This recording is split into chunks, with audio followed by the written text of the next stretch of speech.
Hello, my name's Scott.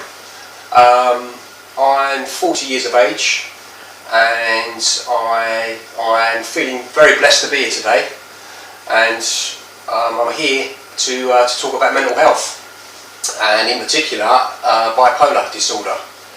The purpose of me doing this video is because I basically want to put an end to stigma. There's a lot of stigma surrounding mental health. I'm very nervous in front of the camera, but this is not about me. Well, it is about me, but it's not about me. This is about getting a message across. So I'm here today to talk about mental health, and in particular bipolar disorder. The purpose of this film is to get a message across that it's okay to talk about mental health and mental health issues. There's way too much stigma surrounding mental health, and people don't like to talk about it. You know, when there's something wrong with you, most people just don't like to talk about it. This is especially with males in general. They don't like to talk about their health, you know, and I think it's more the case with mental health. I'm just here today to talk about a little bit about me and my story, and to encourage people to talk about mental health and their mental health problems. A lot of people have a lot of shame and guilt over these issues, and there's nothing to be ashamed of. There's nothing to feel guilty about. If you go to a hospital, with a broken leg, it's exactly the same as if you've got something broken in your mind. There's no difference. I take medication because I get high and low moods, and it's the same. Some people take medication because they get high and low blood pressure. It's exactly the same. And I think in this day and age, we should be getting to a point where mental health and physical health are treated exactly the same. But unfortunately, we've got a long way to go. I think something like in the NHS budget, don't quote me on this, I think there's something silly like 12% of the health budget is spent on mental health, and it's crazy because there's 1 in 4 people suffer from a mental health problem. So things really have to change, because it doesn't make sense. Mental health is becoming more and more common with the pressures of society and whatnot. And there's so many different disorders nowadays. I was diagnosed with bipolar disorder in the year 2000, but I'm pretty sure that I've had this inside of me all of my life. I'm pretty sure I was born with it. There's all different views on this. Doctors say that it's a chemical imbalance. Some other doctors say there's no evidence that it's a chemical imbalance. Some doctors say it's genetic. Doctors say it's not. So there's no rhyme or reason. But me personally, I believe that I was born with bipolar. I remember from a very early age that I felt different from a very early age. Almost like I felt like I was on another planet, from another planet from a very early age. I was very much in my own world. I was very much a deep thinker. I can remember this when I was a kid. I felt very isolated as a child, but at the same time I was the life and soul of the party, but felt very alone inside. So yeah, and I remember being very hyperactive as a child, extremely hyperactive, and I'd be 100 miles an hour. Everything I'd done was 100 miles an hour. I'd be very excitable, just 10 to the dozen, and this sort of carried on later on in my life, But I had a good upbringing. I had a good mum and dad, good family network, good friends.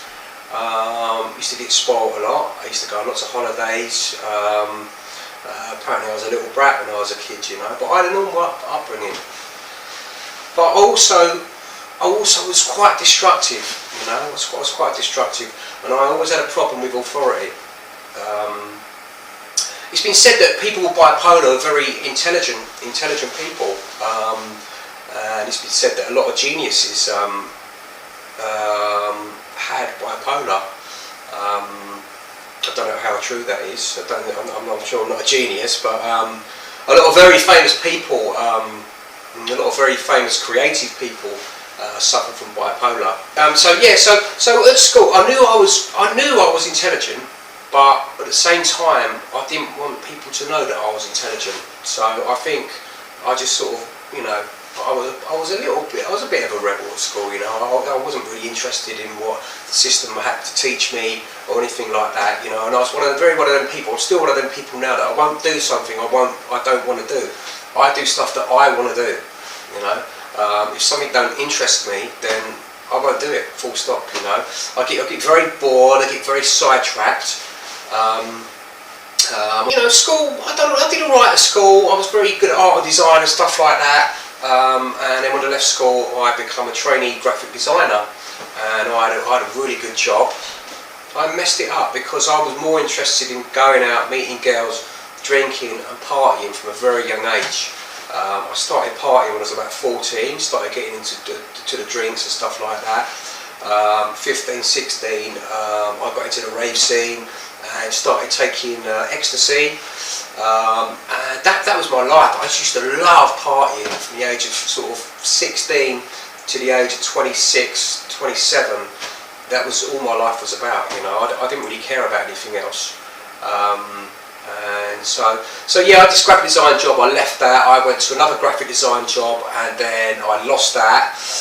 And then I ended up in sales, in retail sales, which I absolutely hated with a passion. I was very, very good at it because I like talking, and I like talking to people and stuff like that. You know, that's my main skill, I suppose, is communicating. But I hated it. I really, really hated it. And the money wasn't that great. But really, I was in that job. It was a means to an end, so I could just party. You know, I was living at home with my mum and my dad and my sister, not paying that much rent and that. And all my money went out just, you know, partying. But I remember at the age of I started getting panic attacks at the age of 21, and you know, I started like getting these very, very. I used to get palpitations and stuff like that. I used to get these panic attacks, and I'd be sweating, and I'd be 100 miles an hour, and I just didn't know what was wrong with me, and I just thought it was normal to live like that, you know. And you know, these got worse and worse and worse. But I've got to say, I was doing a hell of a lot of cocaine at the time, which probably didn't help, you know. So yeah, this continued, and in around the year 1999, year 2000, I had a lot going on. You know, I had a major cocaine problem. I was drinking hell of a lot. I had a couple of bereavements in my family, and what else happened? I split with my girlfriend.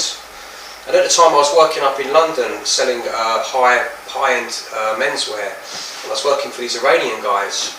And yeah, so I remember this is my very first episode.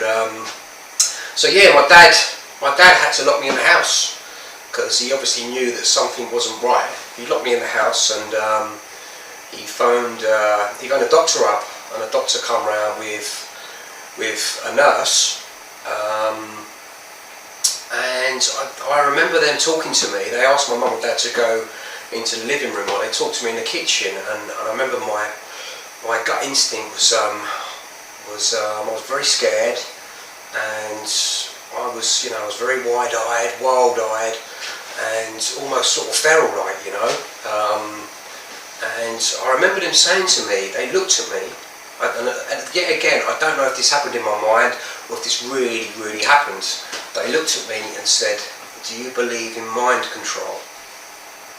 And I said, "Yes, I do." And the next thing I remember was them having my mum and dad back in the kitchen and giving them 2 pills and telling me to take 1 pill before I go to bed and 1 pill in the morning. And anyway, that night I went to bed. I had a pill. I took the pill before bedtime, and I remember this is when I had my first out of body experience. I remember coming out of my body and going up somewhere up there. Well, I went up into space. I literally did go up into space, and I remember flying. It's like my soul, my spirit was flying all over the world, and it was just the most amazing feeling. It's just the most amazing feeling. And I remember re-entering my body, and I was so scared. I thought I was dead, so I had to check myself. I had to go in the mirror and sort of check that I was still there, you know. And it was just like, and then I just felt so powerful, so powerful. It just felt beautiful the way I was feeling, you know. And then the next day, my dad drove me to the Bethlehem Royal Hospital, which is a psychiatric hospital.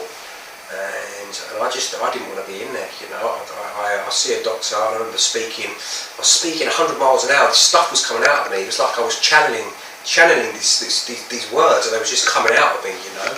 And